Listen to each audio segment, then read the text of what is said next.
Hi, this is Anita of Explore Pilates, and today we're going to do some knee bends and heel raises or calf raises. These all fit into the Pilates repertoire in the exercise of the 2x4, but we can take it apart and make it very practical and very accessible. I'm going to show you the flat-footed version. Okay, so let me just scooch on over here. Let's start with the knee bends. I've got my gondola pole here, which is a piece of equipment from my reformer. You can also rest your hands on the countertop or the back of a chair. And starting with feet parallel, hip width apart, I've got the center of my foot. I'm trying to line it up with my sits bones. Okay, so just like 2 or 3 fingers distance in between the big toe and lining up the second toe in a parallel line, kind of. I've got creases on my socks, so I just put them kind of parallel. That's handy. All right, so let's start with the knee bends because that's the easiest place to start. You're simply going to bend the knees and then lift up. Now, this is not just a simple bend your knees and pop on up, but also have awareness of your feet, have note where the weight falls on the inside of the foot, on the big toe joint, on the little toe joint, and the center of your heel. You want those 3 points equally pressing into the floor. Lift your powerhouse up towards the ceiling, and then also feel the feet firmly planted on the ground. When we bend the knees, we're going to keep that lifting sensation in our powerhouse and try to keep the knees equidistant so they don't knock in, they don't pop on out. Okay, and then keep lifting through the powerhouse to raise back up to straight legs. And beware not to lock your knees. And so we lower on down, keeping our torso vertical, and then press through the 3 points in each foot to lift on up. Also, your powerhouse is lifting. So let's do a set of 3 here. We bend and we lift and we bend and we lift. And one more and we lift. Okay, note how that was not that easy. If it was a little too easy, rewind, find your points, 3 points on each foot, keep your torso vertical so that you're not hinging.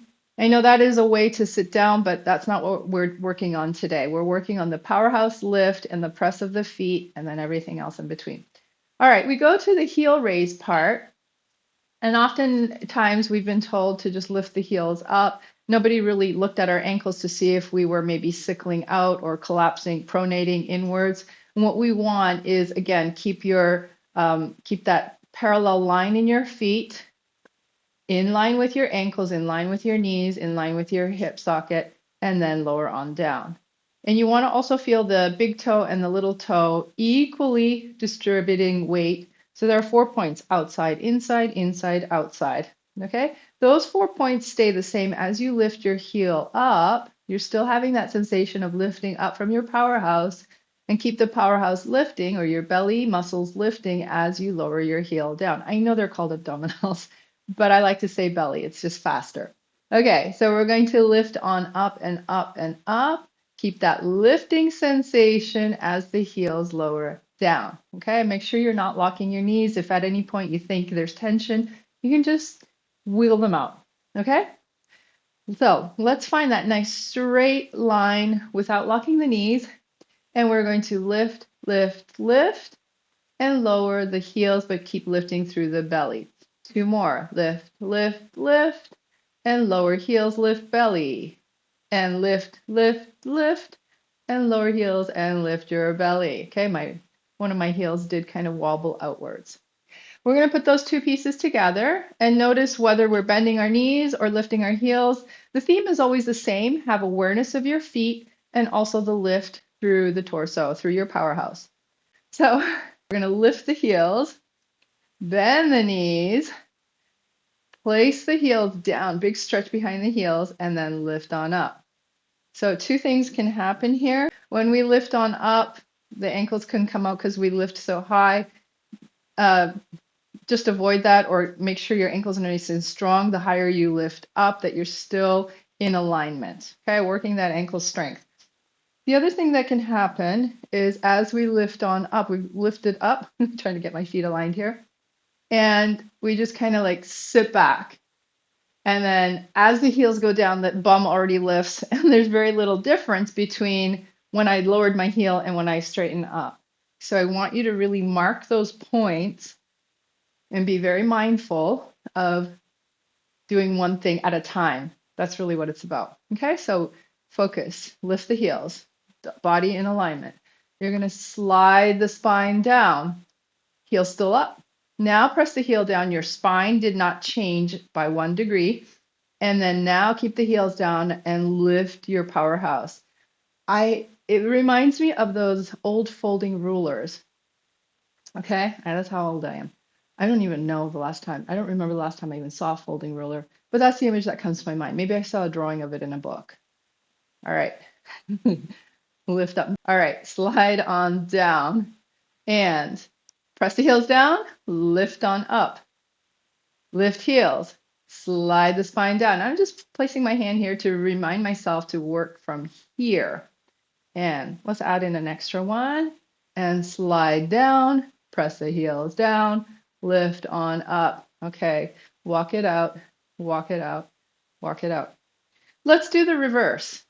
The reverse is simply lower down with the heels down. Now you're sort of sitting in a chair almost. You're going to pick up your heels, keep your bum low. Now lift up. Allow yourself some wiggle room for compromises because it happens, real life.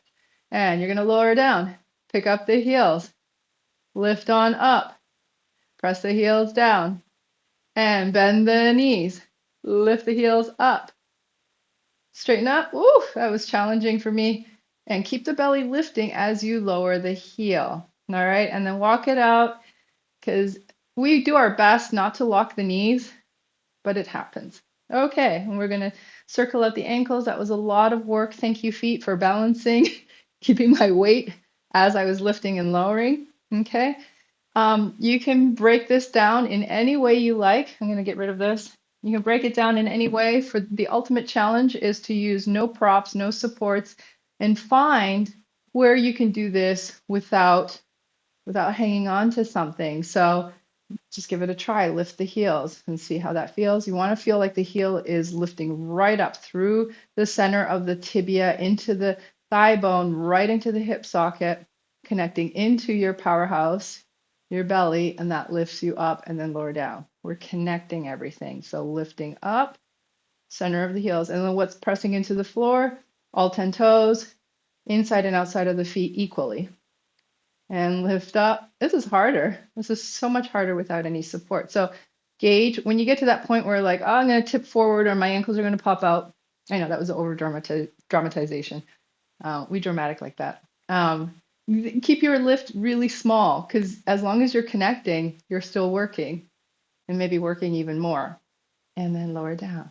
All right, we go to the knee bends and up, knee bend and up, knee bend and up. We lift. Ooh, stay balanced. Lower down. Press the heels down and up. We lift. Lower. Press the heels. Lift up. Everything comes in three. So here's 3 of 3. Bend down. Press the heels down and up. Reverse. Lower down. Pick the heels up into your sits bones without sickling. Oh, good work, ankles. And then lift on up and press down. It's a real fight for me here. Press on down, lift up, tiny bit, stay disciplined, stay focused. One more, lower down, pick up the heels, lift up your belly, keep the belly lifting as you press the heels down. Get that nice stretch. All right, so that was 2x4, but at home. I hope this helps, and don't forget to like this video and subscribe to my channel if you haven't already. Thank you for sharing this content with friends and family, and I hope you have a wonderful day. Bye.